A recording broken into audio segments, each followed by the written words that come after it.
We're live. Hey, I'm going to be talking to you if you and you are a returning principal of a school that's been designated as underperforming. But I want to ask you a couple of questions. How many of you feel the weight of the pressure to create a positive culture on your campus? Raise your hand. Okay.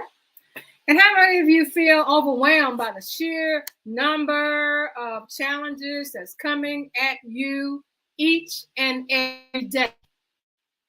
I know the feeling.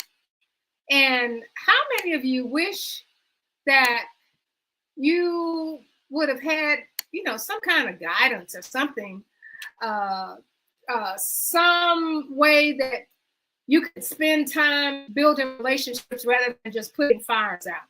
So I understand what you're saying. But let me tell you about my story. Our campus was once an underperforming school. And in one of our meetings, we would have our department meetings in our conference room with the department leaders when there was something big that we were working on. And we were looking at strategies, and we decided that we wanted to kind of look at what worked for us the previous year, and we wanted to really repeat that.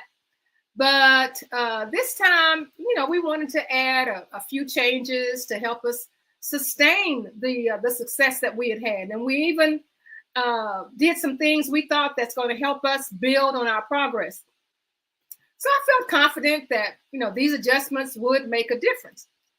But then one of the department leaders interrupted me and said, Dr. Bogle, we hear that Ms. Harris said that she's not making any changes. She says we can mandate whatever we want, but she's not budging. She says she's going to stick with what's worked for her in the past and won't be deviating from that process. Okay, so, I felt a flash of anger. Here I am sitting here, at the table in, my conference room, with all of my department chairs. And she would have, and I'm getting secondhand information, but, I would think, well, how could she resist that? How could she just be that defiant? So I told my secretary, send someone to cover Miss Harris's class and have her to report to the conference room immediately. And when Miss Harris got there, she stood in front of the room, while we were all seated at the table, and our eyes were all on her. And I didn't waste any time. I asked her directly, I heard that you're not going to make any changes to your lesson plans as we had discussed as departments. Is that correct? And Ms. Harris, Ms. Harris is a veteran teacher. She was known for consistently high student scores. She looked at me without hesitation and she said, that's absolutely right. There's no need to fix something that isn't broken. I'm going to do what I've always done and what has always worked for my students. Man, there was silence in that room. Everybody was looking at me. I could feel the eyes. They were waiting to see how I was going to respond to her clear defiance. It was a make or break moment, and I paused for a while. And I told Ms. Harris, all right, Ms. Harris, you continue using your method. But when the interim results come in, I expect your progress to reflect that choice. She left the room and nothing more was said. When the interim scores came in, of course, Ms. Harris's scores, were as usual. They were exceptional. But what this experience taught me? It taught me a lot about leadership and school culture. It showed me the importance of balancing my vision, and my vision was for all of the 8th graders to meet standard. And I said all 100% by the end of that year.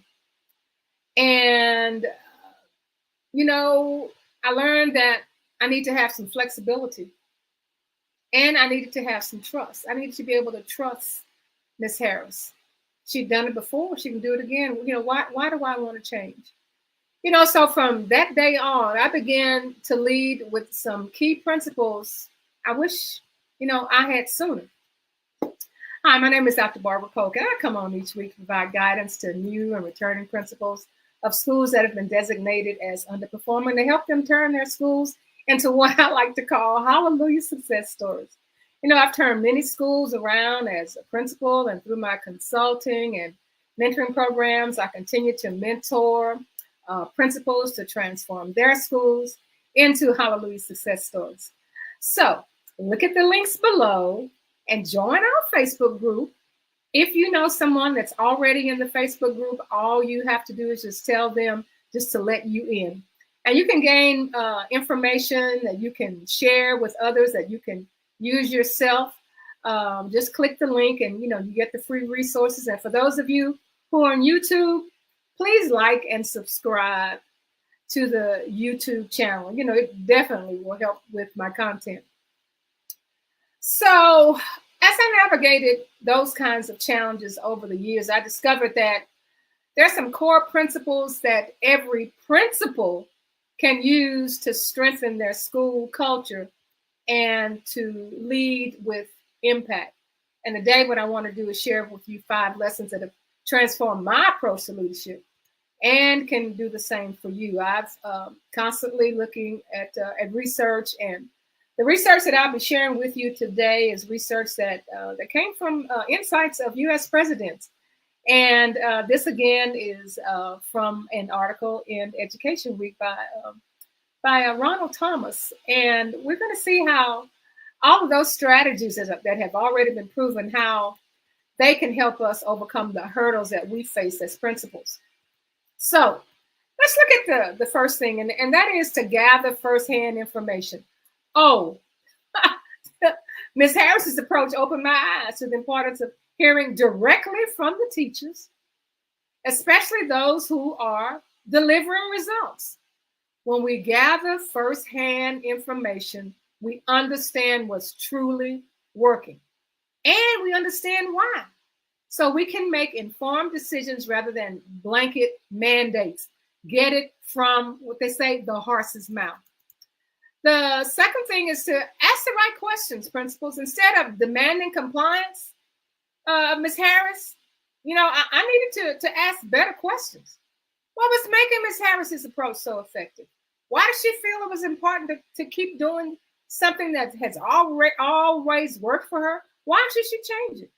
Ask the right questions, and they can reveal some valuable insights into why they're succeeding, why you are having success, or why there are some challenges. And then bring all your stakeholders on board. Leadership isn't about dictating change from top down.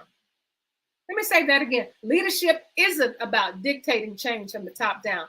By inviting teachers, even your veteran teachers like Ms. Harris, share methods and ideas. We can foster more collaborative culture where everyone feels their input is valued.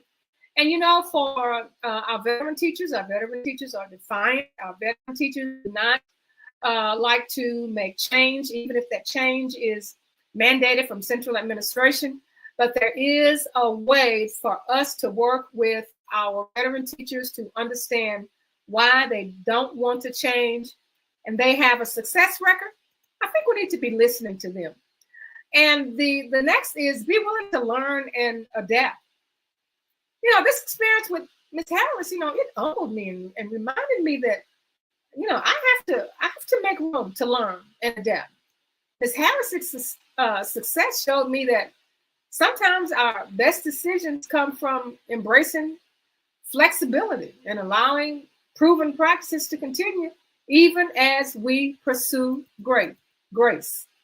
So when you incorporate those 5, you can build your school culture, and that's going to honor your vision, and it's going to give you the autonomy that you need. Remember, we're not forgetting it. Principals, this is your school. You ultimately the one, who makes the decisions. However, you want to align your team strength or your school strengths for the benefit of students. It's not about you. It's not about your ego. So what I want to challenge you for the coming week is this. Take one step to deepen your understanding of your school's culture by gathering firsthand insights. I mean, whether that means, spending time in classroom, holding one-on-one conversations with teachers, or simply listening to what's happening in the halls. And make it a priority to engage directly with your team. We hear lots of things going on. We hear lots of gossip going on, and we just kind of dismiss it. What I'm saying is, next week, if you hear something like that, or if you have heard something like that, take time to, kind of see where that's coming from. There could be something that you can learn from that. There could be some truth to that. By the time the gossip gets to you, I mean, it's all turned around. And then ask yourself, how can I incorporate these insights, these things that I'm finding out about the teachers, that I'm finding out about the students? How can you take those insights and align them to your vision? And, my vision, our vision, was to have 100% of those 8th graders mastering their assessment, their formative assessment, their summative assessment, their state assessment. And you're going to see that that when we do that, that's going to empower your team. So what I want to do also, I want you to come back next week ready to reflect on what you discovered and how that understanding is going to strengthen your culture. That one little small action can lead into some big shifts, some shifts in trust, some shifts in collaboration, and ultimately your school success. So your school can become a hallelujah success story. I'm Dr. Barbara Polk. Have a great week, and we'll see you next time on Principles on the Come Up, where we transform schools into hallelujah success stories. We'll see you next time.